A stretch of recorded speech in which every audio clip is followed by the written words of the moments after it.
राधे राधे, जय माता की भक्तों। आप सभी का स्वागत करती हूँ स्पिरिचुअल ज्ञान साधना में, और आप सभी से अनुरोध करती हूँ कि स्पिरिचुअल ज्ञान साधना को सब्सक्राइब कर लीजिए और बेल आइकन को प्रेस कर दीजिए ताकि आपको नई नई वीडियोस का नोटिफिकेशन मिलता रहे। राधे राधे, जय माता की। कैसे हैं आप सभी लोग, ये बताने के लिए कमेंट में राधे राधे, जय माता की, हर हर महादेव कुछ भी लिख सकते हैं। हम आशा करते हैं सभी लोग बहुत अच्छे होंगे और आप सभी का बहुत बहुत स्वागत करते हैं स्पिरिचुअल ज्ञान साधना में। सबसे पहले आपसे एक प्रार्थना करते हैं कि अगर आपने अभी तक हमारे चैनल को सब्सक्राइब नहीं किया है तो जल्दी से कर लीजिए ताकि आपको हमारी नई नई वीडियोस का इम्पॉर्टेंट नोटिफिकेशन मिलता रहे। तो आज हम जो वीडियो लेकर आते हैं, बात करते हैं उसके विषय में। आज की जो वीडियो है वो महालक्ष्मी व्रत। जैसा कि आपने सुना होगा, 16 गांठ वाले 16 गांठों वाले धागे का जो व्रत रखा जाता है। 16 उसमें धागे के तार होते हैं, 16 गांठें लगाई जाती हैं और इस तरीके से हाथ में जो बांधा जाता है, 16 गांठों वाला ये धागा, 16 डोरे, 16 गांठों वाला ये धागा जो बांधा जाता है, इसका जो व्रत होता है 16 दिवसीय व्रत, महालक्ष्मी व्रत। आज की वीडियो उसी के विषय में है। तो आइए प्रारंभ करते हैं आज की वीडियो। महालक्ष्मी माता का व्रत बहुत ही फलदायक होता है। सबसे पहले तो हम इसके विषय में यही बातें जान लेते हैं कि जो महालक्ष्मी माता का व्रत है, आज हम इसके विषय में ये बात करें कि ये कब से प्रारंभ हो रहा है और किस प्रकार से करना चाहिए, इसका फल क्या मिलता है और इसका महत्व क्या है। तो बहुत सारी बातें आज की वीडियो में हम करने वाले हैं। सबसे पहले हम आपसे बात करते हैं कि जो महालक्ष्मी माता का ये व्रत है, इसको करने से दरिद्रता दूर होती है, गरीबी दूर होती है। सबसे ज़्यादा मुख्य इस व्रत के विषय में जो बात है वो यही है कि इस व्रत को करने से गरीबी दूर होती है, निर्धनता दूर होती है, दरिद्रता दूर होती है। किसी भी प्रकार का दुर्भाग्य यदि हमारा है, हमारे घर में है, तो वो दूर होके घर में सुख शांति संपन्नता आती है। माता लक्ष्मी की कृपा ऐसे बरसती है कि दरिद्रता और धन की कमी शीघ्र अतिशीघ्र दूर हो जाती है। संतान की प्राप्ति होती है। वंश को बढ़ाने वाला ये व्रत होता है। इस व्रत को पूर्ण विश्वास के साथ यदि किया जाए तो निश्चय ही आपको अपने कार्यों में सफलता मिलती है, इसमें तनिक भी संदेह नहीं है। बहुत ही शुभ फलदायी, पुण्य फलदायी ये व्रत होता है और ये तो आपको तभी पता चलेगा जब आप इस व्रत को करोगे सच्चे मन से। माता लक्ष्मी को समर्पित महालक्ष्मी का 16 दिवसीय व्रत बहुत ही सुंदर, बहुत ही पावन पवित्र ये व्रत होता है। सच्चे मन और सच्ची श्रद्धा से कीजिए। माता लक्ष्मी सभी के कष्टों को दूर करती हैं, भंडार को भरती हैं। यदि घर में किसी भी प्रकार की कोई कमी है तो उसे दूर करती हैं। मतलब इसके विषय में हम जितना भी गुणगान करें ना, वो कम ही रहेगा कि ये व्रत कितना ज़्यादा फलदायक है। और हम आपसे हमेशा एक बात कहते हैं कि जो चीज़ हम अपने जीवन में खुद करते हैं, स्वयं से हम जो करते हैं, हम वही आपके साथ शेयर करते हैं, अपने अनुभव को आपके साथ शेयर करते हैं इन व्रत और पूजा पाठ के माध्यम से। हर इंसान के जीवन में उतार चढ़ाव आता है और उसे अनुभव प्राप्त होते हैं। तो बात कर रहे थे महालक्ष्मी व्रत के विषय में, जो कि 16 दिनों का होता है। अब हम बात करते हैं कि ये जो व्रत है इसकी शुरुआत कब हो रही है। इस बार 2023 में ये व्रत कब रखा जाएगा। वैसे तो जो महालक्ष्मी व्रत है ये भाद्रपद माह के शुक्ल पक्ष की अष्टमी से प्रारंभ होता है। शुक्ल पक्ष की अष्टमी, राधा अष्टमी जिस दिन होती है उस दिन से प्रारंभ होकर ये आश्विन माह के कृष्ण पक्ष की अष्टमी तक किया जाता है। 16 दिनों का ये व्रत इस प्रकार से पूर्ण होता है। कभी कभी मन में विचार आता है कि पितृपक्ष के दिनों में इस व्रत को क्या किया जाता है। हाँ जी, बिल्कुल किया जाता है और बहुत ही अच्छा रहता है, क्योंकि जो पितृपक्ष होते हैं उसमें आप जितनी ज़्यादा भक्ति करें, दान करें और जितना ज़्यादा पूजा पाठ करें, जितना ज़्यादा नियमों का पालन करें, उतना ही अच्छा होता है। तो इस दृष्टि से भी ये व्रत बहुत अधिक महत्वपूर्ण है। इस बार जो महालक्ष्मी व्रत है ये हो रहा है 22 सितंबर दिन शुक्रवार से प्रारंभ हो रहा है। अब आप यही देखिए, माता लक्ष्मी को शुक्रवार का दिन समर्पित है और माता लक्ष्मी के दिन से ही इस व्रत का प्रारंभ हो रहा है। 16 दिवसीय महालक्ष्मी का व्रत 22 सितंबर दिन शुक्रवार 2023 से प्रारंभ हो रहा है। अब हम बात करते हैं कि ये व्रत हमें कब तक रखना है। तो ये 6 अक्टूबर दिन शुक्रवार, देखिए प्रारंभ भी शुक्रवार से हो रहा है और अंतिम दिन जो पूजा व्रत का है वो भी शुक्रवार है। 6 अक्टूबर दिन शुक्रवार को इस व्रत का समापन होगा। जो अंतिम दिन है वो 6 अक्टूबर दिन शुक्रवार का ही होगा। बहुत ही सुंदर तरीके से इस व्रत को करना होता है, कुछ भी कठिन नहीं है, बहुत ही सरल विधि हम आपके साथ शेयर करेंगे। और जब हमारे मन में श्रद्धा होती है, हमारे मन में प्रेम होता है, किसी भी काम के प्रति लगन होती है, पूर्ण विश्वास, श्रद्धा और प्रेम होता है, तो भगवान हमारे सामने रास्ते खोल देते हैं और वो काम हमारे लिए और भी ज़्यादा आसान हो जाता है, सरल हो जाता है। उसी प्रकार से ये जो व्रत है ना, आप सच्चे मन से करके देखिए। आपने जो सोचा नहीं होगा वो सब होगा, लेकिन एक बात का आपको ध्यान रखना है, किसी का बुरा नहीं चाहना है, किसी की निंदा नहीं। आप अगर ये सोचो ना, अरे उसके पास तो इतना कुछ है, मेरे पास नहीं है, उसके पास क्यों है, ये गलत है।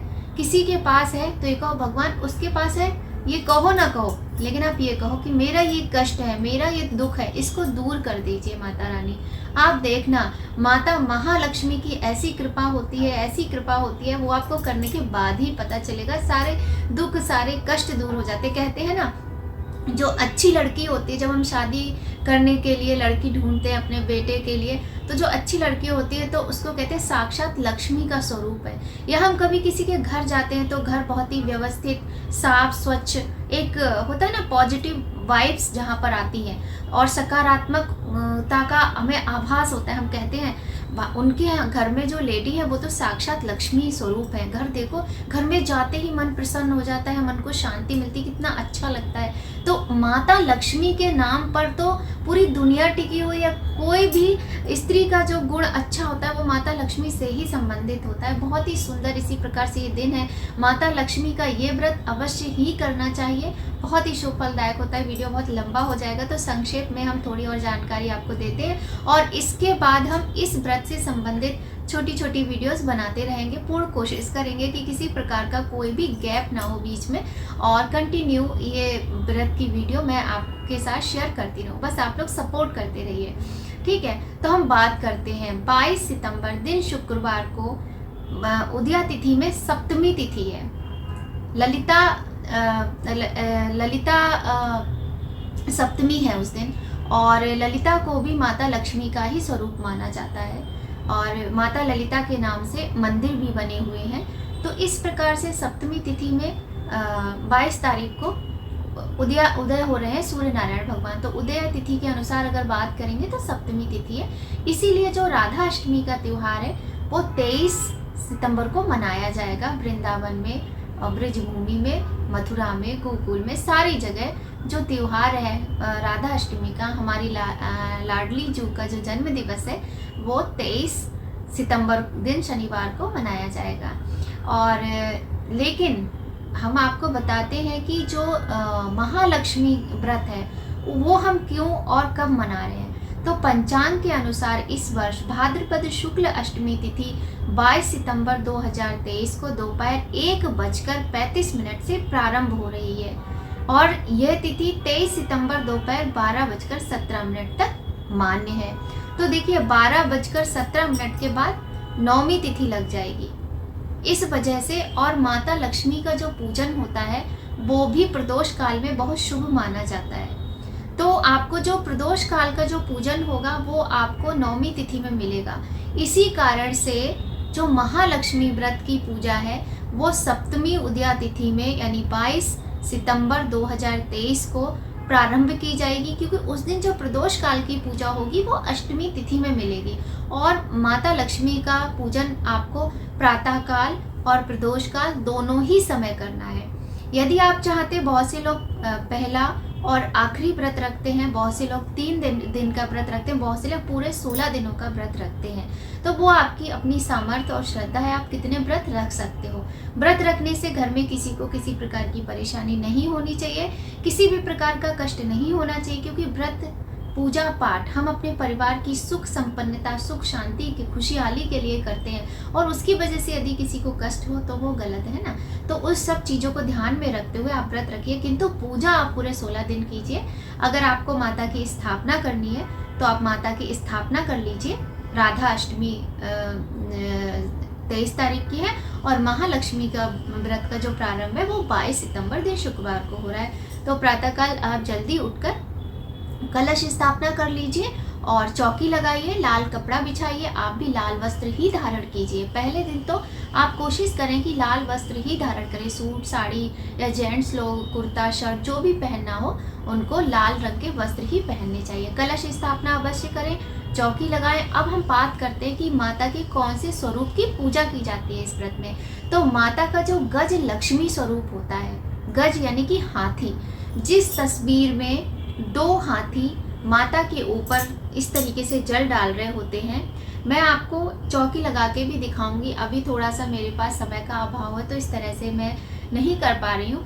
तो जहाँ आप बीच में माता लक्ष्मी होती हैं और 2 हाथी अपनी सूंड से उनके ऊपर जल इस तरह से डाल रहे होते हैं, वो वाली तस्वीर आपको पूजा में रखनी है। बहुत सारी तस्वीरें हमारे पास होती हैं, जैसे माता लक्ष्मी भगवान विष्णु के चरण दबाती हुई हैं, वो सब नहीं रखना है क्योंकि इसमें सिर्फ माता लक्ष्मी की ही पूजा करनी होती है। तो इस प्रकार की तस्वीर हमें अपनी चौकी पर लगानी है। और गणेश जी को तो हमें भूलना ही नहीं है, उनकी स्थापना तो हमें करनी है माता के साथ। तो पहले गणेश जी, फिर माता लक्ष्मी जी के इस प्रकार से और कलश स्थापना कीजिए और अखंड ज्योत जलाइए। यदि आप 16 दिनों के लिए पूजा कर रहे हैं तो अखंड ज्योत अवश्य जलाइए। और एक बात तो देखिए, जब हम कलश स्थापना करते हैं, इस कलश स्थापना में हमें कुछ भी नहीं करना है। कलश में जो चीज़ें हम डालते हैं, चांदी का एक सिक्का अवश्य डालिए। आपके पास डॉलर है, सिक्का है, चांदी का कुछ भी रखा है आपके पास, लेकिन ऐसा नहीं है कि आप हाथ में अंगूठी पहन रहे हो और वही धो के डाल लो, वो चीज़ अच्छी नहीं रहती है। कुछ ऐसा होना चाहिए जो पूजा में ही इस्तेमाल किया जाता है, तो आप वो अवश्य डालें कलश में। बाकी जो चीज़ें होती हैं कई बार मैं अपनी वीडियो में बताती रहती हूँ, फिर से बता दूंगी। उसके बाद आप नीचे कलश देवता को चावल का आसन दीजिए, अक्षत का, और आम के पत्ते लगाइए, प्लेट ढकिए, प्लेट में अक्षत भर दीजिए।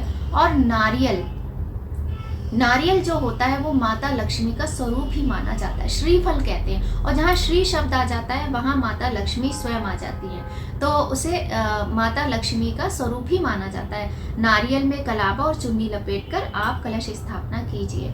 फिर वही माता को जल, कुमकुम, हल्दी का बहुत ज़्यादा आपको ध्यान रखना है। माता लक्ष्मी को हल्दी और कुमकुम बहुत प्रिय है, तो माता को सारी चीज़ें चढ़ाइए, पुष्प चढ़ाइए, आरती दिखाइए, फल का भोग लगाइए, फूल चढ़ाइए, और अगर आपके पास कुछ मिठाई है तो वो भी चढ़ा सकते हैं, कुछ बनाया वो चढ़ा सकते हैं, मिश्री का भोग लगा सकते हैं, माता को अत्यधिक प्रिय है। अब बात हम करते हैं, इस प्रकार से पूजा करने के बाद हमें माता की आरती उतारनी है। महालक्ष्मी व्रत कथा भी एक पुस्तक आती है, अगर आपको आसानी से मिल जाती तो आप ले लीजिए, वरना ऑनलाइन भी आप मंगा सकते हो। बाकी कथा के लिए भी मैं कोशिश करूँगी एक सेपरेट वीडियो बनाने की। तो इस प्रकार से माता की स्थापना हो जाती है। और कोशिश कीजिए घर में कलह कलेश ना हो, क्योंकि हो जाता है ये नकारात्मक ऊर्जाएं जो होती हैं ना, जब लोग ज़्यादा पूजा करते हैं, कुछ अच्छा करने की सोचते हैं, तो वो प्रभाव अपना जरूर डालती हैं, किंतु हमें उससे बिल्कुल भी हड़बड़ाना नहीं है, घबराना नहीं है। अपने लक्ष्य पर ही ध्यान केंद्रित करके खुद को शांत रखना है। आप स्वयं को शांत रखिए और माता से विनती कीजिए कि घर में सुख शांति बनी रहे। पूरे 16 दिनों तक किसी की बुराई मत कीजिए, निंदा मत कीजिए, इस तरह की कोई वार्ता मत कीजिए, और अच्छी बात नहीं होती है किसी भी व्रत। वैसे तो हमें नहीं करना चाहिए, लेकिन मनुष्य स्वभाव है तो कभी ना कभी तो करते हैं, किंतु व्रत पूजा पाठ में हमें नहीं करनी चाहिए।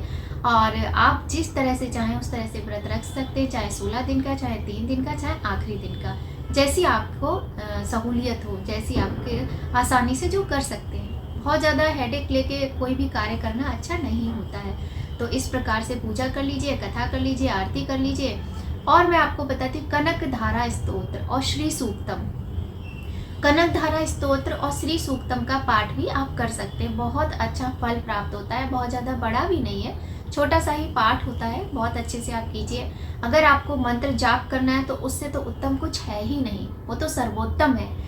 कमलगट्टे की माला, रुद्राक्ष की माला, स्फटिक की माला, कोई भी माला आप ले लीजिए और उस पर माता महालक्ष्मी के कोई भी सिंपल से मंत्र का जाप कर सकते हैं। कुछ भी नहीं तो ओम महालक्ष्मी नमः तो बोल ही सकते हैं, इतना ही काफ़ी है। माता इसी से प्रसन्न हो जाती है। और बहुत ही अच्छे से 16 श्रृंगार करके लाल वस्त्र पहन के प्रतिदिन माता की सुंदरता के साथ पूजा कीजिए और माता को प्रेम पूर्वक प्रणाम कीजिए, उनसे विनती कीजिए कि आपके घर के कष्ट कलेश दूर करें, सुख शांति से माता घर भर दें, बस। और हमें क्या चाहिए होता है। तो इसी प्रकार से हम समय समय पर आपके लिए वीडियो लेकर आते रहेंगे महालक्ष्मी व्रत के संबंध में। और पहली बार जब मैंने किया था तो मुझे आज भी याद है, मुझे बहुत अच्छा लगा था। अब मैं आपको अपनी किसी अगली वीडियो में बताऊंगी कि मैंने ये व्रत कब, कैसे और क्यों प्रारंभ किया था। तो बने रहिए स्पिरिचुअल ज्ञान साधना में मेरे साथ और स्वस्थ रहिए, खुश रहिए, प्रसन्न रहिए। मेरे गले में ना प्रॉब्लम हो रही, तो प्लीज़ बीच में कुछ प्रॉब्लम हुई है उसे इग्नोर कीजिएगा। तो मिलती हूँ आपसे नेक्स्ट वीडियो में। राधे राधे, जय माता की। हर